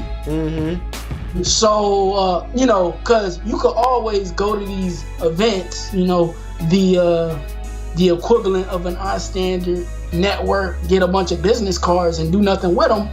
But if you do that, you just wasted your money. Sorry. Right. So you know, we can't afford to be wasting money. We only have $3,000 at this point. So that $1,000 doubled, well, not doubled, triple. So we invested in iStandard or whatever. So however much is left, we could go back and build with those people and say, oh, hey, I'm working on this. And they're like, oh, I got a connection to such and such over here, and they're looking for music, and I think they working on the Super Bowl commercial. Cha-ching! So yeah, you know, and then that $3,000, we're not even worried about that anymore, because that $3,000 just became $30,000 to $50,000. You know what I'm saying? Right. And in doing that, you basically got a year's salary. Wow, man. That's what's up, man. Well, thank you for sharing that, man. I mean, you definitely, wow. I mean, the reason why I asked this question is because, you know, there's a lot of people that lose their equipment due to theft, due to just due to their equipment breaking. I mean, that happens, you know, to everybody. And so some people are left with nothing, wondering, shit, what do I do? I only got a few, you know, 100 or 1,000. How do I restart? You know, where do I go from here? And I think that you just shed some light on that. You let people know, you led people into the right direction on where to go. And not only that, but you led people that are already up and running on where to go. When you mention, Facebook ads, then you just show people how to generate more money, how to turn the money that they have into more money, and so I want to thank you for sharing some of that with us, man. Hey, no problem. And one thing I do want to say about investing, I know it's hard, right? You don't want to invest and risk losing your money. Mm-hmm. But I will tell you that everybody's afraid at first. Everybody's afraid. Nobody wants to take action on it because at the end of the day, we're talking about money that we don't want to be wasted. Right. But if you sit there and you do nothing with the money you do have, then you will get exactly what you already have. And so, if you want to progress, you have to learn how to, you have to invest, and you have to learn how to invest. You can't not invest and expect, to level up, right. Mm-hmm. But you do have to know what to invest in. Mm-hmm. And that in truth is what separates those who have from those who have not. Thank you, man. You have to invest. You just have to know what to invest in. Right. That's what's up, man. That's definitely what's up. When you first started speaking, I thought of Q-Tip. One line that he said is "Scared money don't make none." But also, it's not even about that. It's just the right investments. Right. What exactly to do with your money? You don't want it to go to waste. You don't want to throw it down the drain. You definitely want to recoup off of your investment. So whether that be short term or long term, you want to make it count. And don't get it twisted. Everybody's investing. Mm-hmm. Everybody who's successful, everybody you see, and I'll mention the online market because that's what I think a lot of producers are doing now. They're in the online market. Mm-hmm. Rather you see a Dope Boys Music, shout out to Dope Boys Music all the way up in Germany. Yeah, we had an epic battle last month. Let's see. So they're all investing. They just know what to invest in. Rather you see Dope Boys Music, who's I think they're third on Airbit right now in terms of like the seller's market. So that means that something they're doing is working. Right. And then Curtis King. This guy Curtis King, he dropped so many informative videos. Right. When I met him, I had to tell him, like, I'm thankful for your inspirations. So if you do not know Curtis King and you haven't checked him out, please do. He's a wealth of knowledge, but he invests, Right. He invests. Right. And DJ Payne 1. Mm-hmm. He does because he came from that major placement world, like right. with the Jeezy. I think his first placement was the Jeezy placement. But he invests. And Kato, I don't know if you know Kato. Oh yeah, Kato he was on the show as well. Kato on the track. Man, he invests. Man, that's the thing. We all invest. Mm-hmm. It's just a matter of knowing what to invest in. And also, everything won't work for everybody. So right. if you don't do videos like that, you don't do beat videos like that, then maybe investing in YouTube isn't what you want to do. It all comes back to figuring out how to approach people and giving them value so they stick with you. And when they stick with you, you can offer them goods and services. People like to do business. People like to do business with people they know. Right. So and trust. Exactly. Dope, man. That's what's up, man. Spitting gems. Thank you, Marcus. Spitting major gems right there, bro. Wow, man. All right, man. Well, I want to know, man, when it's all said and done, man, what if you have to wrap this music thing up, which I'm pretty sure you're not going to. You already mentioned you invested so much in music that it's just with you for life. You know, you're a musician for life. But I want to know, when it's all said and done and it's over, what do you want your legacy to be, and what does legacy mean to you? Legacy is basically what you leave behind to people. So my legacy to people that enjoy the art of music, you know, they may look at my records and look at my accomplishments, and I don't have a Grammy yet. I'm just putting that out there because I want to put that in the space. Like, okay, I'm doing Beats Grinding Life podcast right now. I'm on this podcast. I have no Grammy. Everybody, I have no Grammy, but I'm still working, you know? Right. And so I just wanna leave the epithet of hard work, you know, and dedication to a craft, because we all want to be somewhere and we all want to get further, and not everybody has gotten to where they want to get to. I'm sure if you talk to Jay-Z, he'll feel like he has a lot more work to do. But if we look at him, like, man, this guy's done so much. Right. And like, yeah, I mean, I just want to leave that epithet of hard work, and musically, for those that follow my music, and just enjoyment in every record that you hear. Basically, because I describe my music as emotional, I just want to be able to take you on some type of journey, whether it's a happy journey or a sorrowful journey. I want all of my music to be a testament of those emotions. Dope, man. Dope. Well, everything you mentioned, man, it sounds like you're living your legacy out, you know, and I definitely feel like you're going to do some bigger and grander things, and you are going to leave with us, you know, definitely a great legacy of Marcus Banks. And so, yeah, man, I definitely see that in the future, man. So thank you for sharing that, you know, and yeah, look forward to hearing what you have, to what else you're going to be producing on your journey. Oh man, I really appreciate that, and I'm thankful.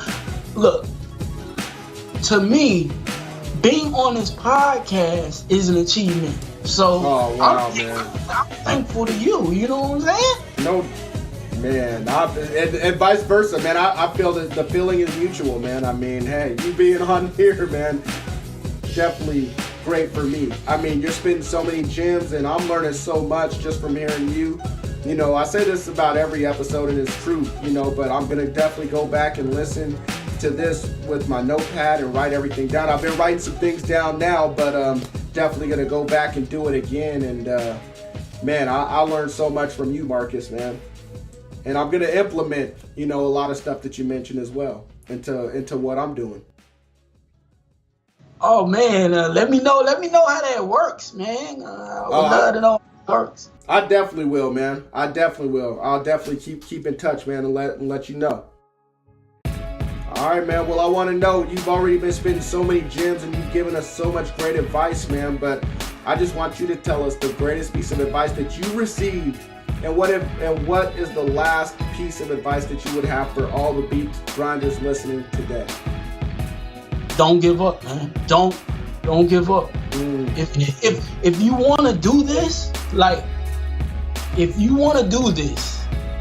don't talk about there's so many producers. Let's say you want to produce online and you want to be like a successful online producer, right? Mm-hmm. Don't talk about how saturated market is. Talk about how I'm going to overcome to stand at the top of this supposed saturated market, and what strategies and abilities am I going to implement and use to leverage and be at the top of this market, so that I'm an influencer.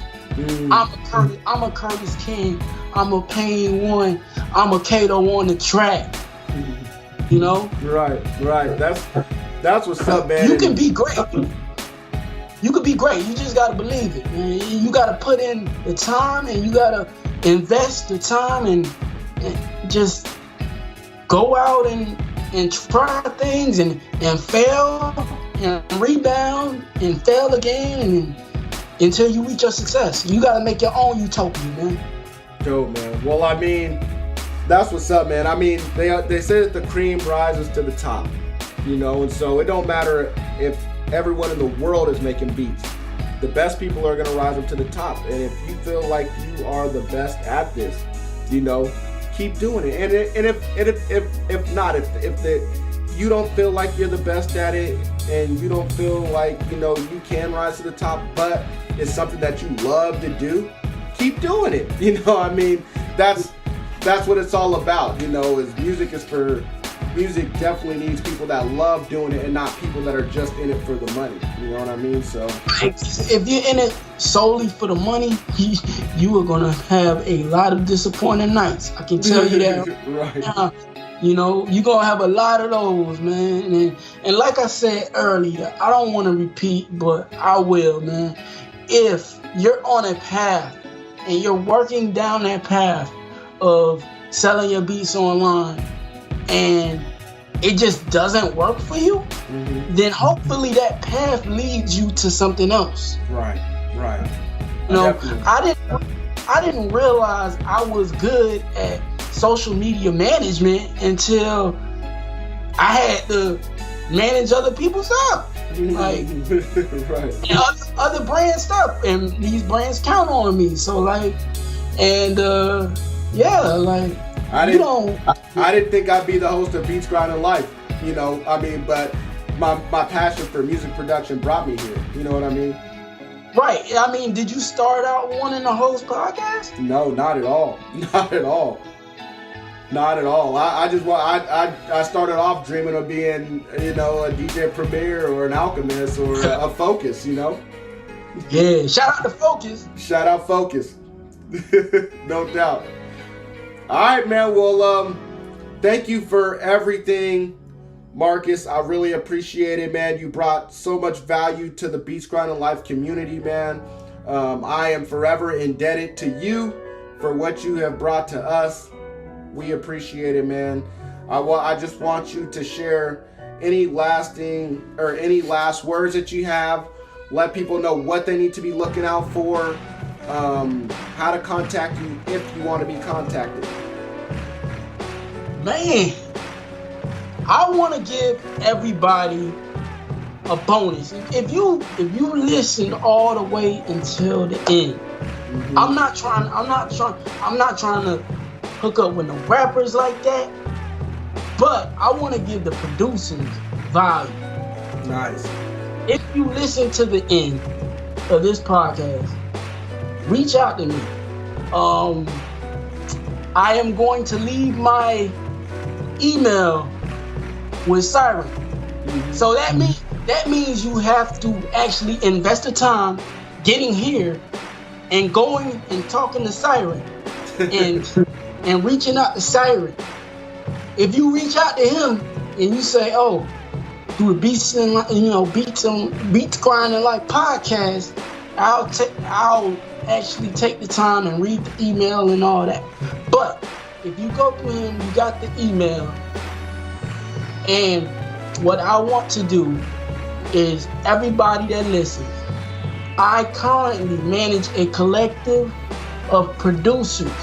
And all we do is send stuff out for placements. Nice. Every week, there's at least something we're doing to push the community forward and get these placements. So if you are interested in that and you want to invest and go into trying to get placements, contact Siren. He's gonna give you my email, and if you want to reach out for anything else, feel free. But definitely go through Siren if you want the email. And things to look out for, I would say Jay Mazur's project called Vibes is gonna be dropping on March the 25th. Nice. So definitely go get that. I'm on that. The Heart of a Wolf by Fame is coming out on March 15th. So look out for that. And I also want to stress, if you're working with artists, try to work with artists that are in your city, in your area, so you can build with them. You can breathe the same air. You can go to the studio together. You can connect. But yeah, definitely those two projects are going to be major. And I want to make sure I shout out Sister Whirlwind, because she's another Miami artist out here that's doing it. So yeah, but if I could leave my last words, man, it's just don't give up. Don't give up on what you want to do. Nice. If it's for you, don't make any excuses. Just go out and figure out how you could get it done, and don't accept no for an answer. You just gotta figure out what you want to do. You gotta make a plan to obtain it, and you gotta execute that plan. Shout out to S1.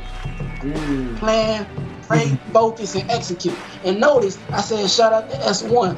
I didn't even remember how many people I met on this journey just to get to meet people like a S1 or a Focus or an Ill Mind. So I'm grateful just to be on this journey, and I'm not even where I want to be yet. So, but like I said, if you want to pursue placements and you want a team of people that's always working to get placements, reach out to Siren and go from there. Okay.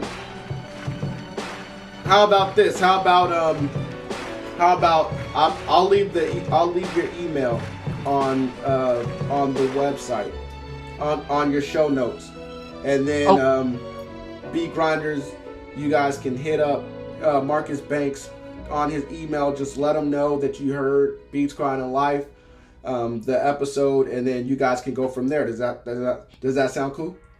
That sounds great. Please don't spam it. Don't spam it. Do not spam it.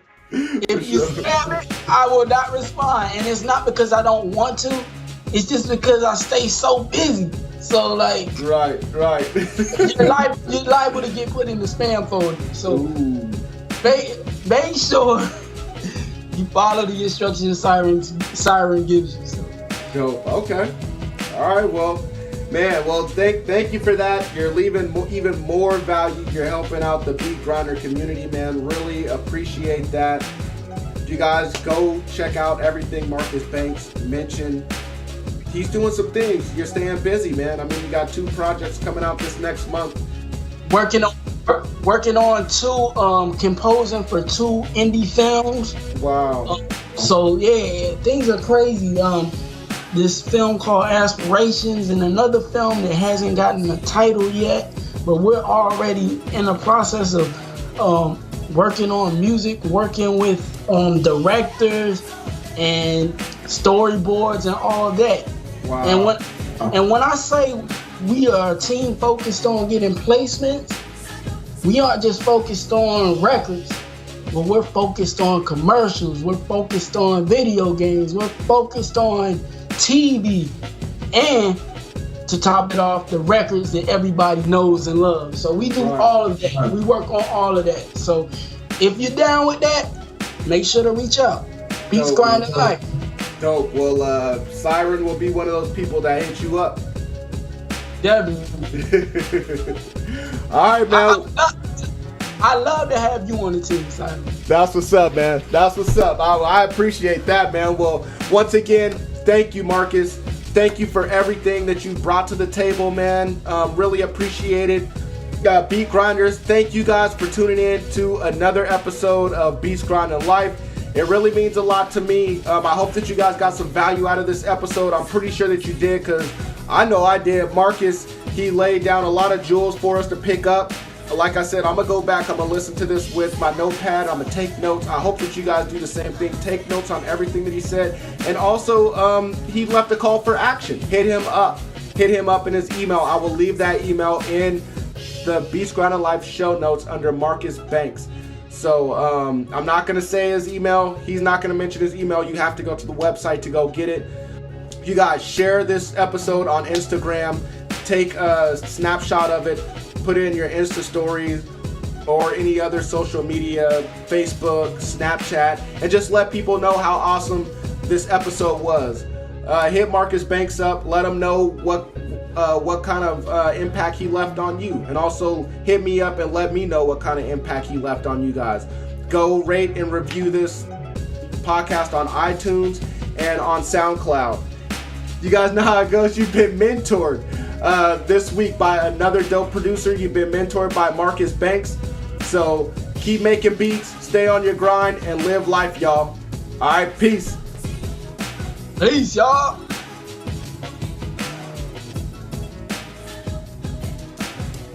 Here at Beats Grinding Life, we want to thank you for listening to another episode. We want to know, what were your biggest takeaways from this interview? Just go to beatsgrindinglife.com and leave a comment on this episode's show notes page. Also, while you are there, go subscribe to the podcast on iTunes. Just click the little button that says subscribe. If you could, please leave a rating and review. Rating and reviews are the best way to show your appreciation because it helps more people find out about the podcast. So until next week's episode, keep grinding.